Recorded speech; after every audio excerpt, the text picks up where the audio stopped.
answers are, for question number 8, C for Caligula. Question number 9, A for Augustus. Question number 10, B for Brutus. Question number 11, A for Augustus. Question number 12, B for Brutus. Question number 13, A for Augustus. Question number 14, D for Drusus. See, this is, to me, very telling. This passage, I got all correct. Prior passage, I got 5 correct. If there's any level of interest in the different categories, I just find like I don't care about humanity. It's just hard for me to lock in. And I struggle with that. What do you think is going to happen in law school? I know, and that's what I'm trying to train myself. Yeah. No, but it's great you did well on this one. And you did 5 on the other one is fine. They're both good scores. Well, again, I need you to reflect. This is not about how this is about, do you have the passion to prepare? That's really what this is. It doesn't matter. I'm not, I haven't engaged in this to get a score from you, right? I've engaged in this to demonstrate how you prepare, Bianca. So, in this kind of questions, is there such thing as best answer, or is there a better answer? It's the same, depends on the form of the question. So it's going to depend on, if I look at, if you're answering a main point question, you've got to look at all 5 choices. If you're answering, it tracks logical reasoning. If they're asking you for an assumption in reading comprehension, there can only be one answer. If they're asking you which of the following is most strongly supported by the information above, there can be more than one answer. So it's tracking, you'd have to do it on a question-by-question basis. Do you have a specific question that you're applying that to? Because to me, when I'm reading the answers, the answers, a lot of them sound like they could be, and they're so similar, I don't know. And I always pick the one that's wrong, but something is right about it, I pick it. And you need to go back and understand why the correct answer is correct. That is, the cardinal rule here is, it's not about what you got wrong. You'll never understand why you got something wrong until you understand what was right. Then you have a point you can compare to it. So on this we had 2, 4, 6, 7. Did anybody get 6 or 7 right? Okay, that's good. Yes. The only, what I pick up in this is more of an egghead. The writing here is more clinical, right? The writing here is descriptive. We're dealing with whatever, nobody wants to read about insects. Who wants to read about insects and pollen and flowers, It's not hard, it's just boring. Well, law school's both hard and boring. But you get what they're doing. I think what they're doing is they're requiring you to understand the mind whoever wrote this, and the mind whoever wrote this is some egghead, who spends his life running around looking at flowers and insects. Pathetic fool. There's a TV show on Channel 13. Right. We're on Channel 13. Yes. I picked the answer choice, and then if I had a little bit of time, I would go back into the passage just to confirm my answer choice. I know that can be dangerous though. Oh, that's okay. No, Justin, that's fine. If you need to go back into the passage, then you need to go back into the passage. It's going to come at a price, right? But if that's what you need to do, that's what you need to do. Yes, I'm fine with that. But you want to minimize that, right? That's the point of the very careful reason to minimize that. Is it just safe to skip the scientific passages to the last? If our strength and weaknesses. To me, there are scientific passages, and then there are scientific. To me, this is not a scientific passage. Gotcha.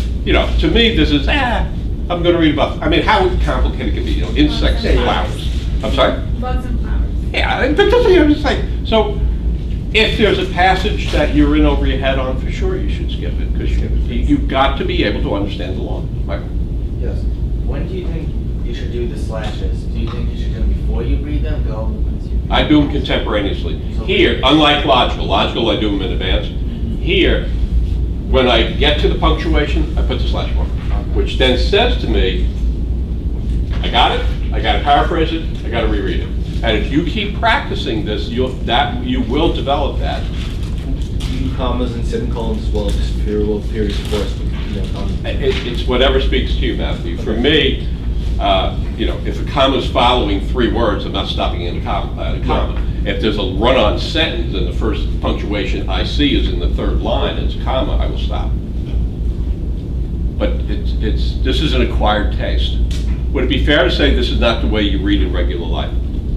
Yes. Nobody's putting it yet, so are you now in a position where you can do this in a more informed way? Correct. Right, and does it make sense? Because that's all I can do, is do something that makes sense and then demonstrate it and leave it in your hands. You want to be lawyers. Would it be helpful to, go like on our own time, obviously, go back at the answer that we picked and then kind of like write down why it was wrong as opposed to the right answer? Is that wasting too much time? Well, I think the journey, see, when you say writing things down, I'm not sure I would ever write anything down like that. What I would do is if I got a specific question wrong, I would sit on that until I understood why it was right. Right? Why is the credited answer the correct answer? Right? Once I have that, I can go back with context. I have context in which I can look at what I did and identify where I went wrong. And that will help you not for just that passage, but for other ones that will follow, right? Because you Yes. you're training. Stephanie, what they're testing is your ability to read basically what an egghead writes with great specificity. And then not only do you have to read what the son of a bitch wrote, right, but you have to infer from that what that person would have said about something else, right? So when you do this once on one hypothetical, it's applicable to all hypotheticals. It's a way of reasoning. And it's hard, again, you're at this point where it's, my first read on French Revolution, I don't want to do it, I don't know any of the names, I don't have any context, right? That's where you guys are. This is your first exposure to it, and better now than 9 months from now when you're a 1L, much better now. So yeah, kiddo, get in there. The prime directive is your mind needs to understand why the credited answer choice is correct. Okay. There's always 4 reading comps, right? Correct? Meaning there are only 4 passages? Yes, that's right. There are only 4 passages. There are 4 passages in each reading comprehension section. You may have 2 sections, one which will not count. If you have 2 reading comps, one does not count. All right. But yeah, you're going to get 3 narratives, 1 comparative. So again, as you do this exercise, I need you to separate out the comparative. You use the same technique, right? You're going to read the passage. You're going to say, I got it. Stop. Put that time on the side. 1 question at a time. You're going to stay there. I got it. Stop. Right? Then you add all that time up. You get your return on investment, the percent you got right, and it's really the percent you got right that's the important variable, and how much time it took you to reach that percent. And then what you want to do is lower the time and maintain the percent, or increase the percent. Yes? And then that works into a broader strategy of, this is 1 of 3 sections, right? And you have some goal. What do you need in this section to get that goal? Is there a clock at the LSAT testing? I mean, do they have it posted sometimes? No. And there may be, just depends where you are. There are some rooms, you might take it in this room and then there'll be a clock But there. it's not intentionally set up for the testing? No, absolutely not. It is not set up for your convenience, nor should you rely on anybody else telling you. Again, proctors can be terribly, terribly imprecise.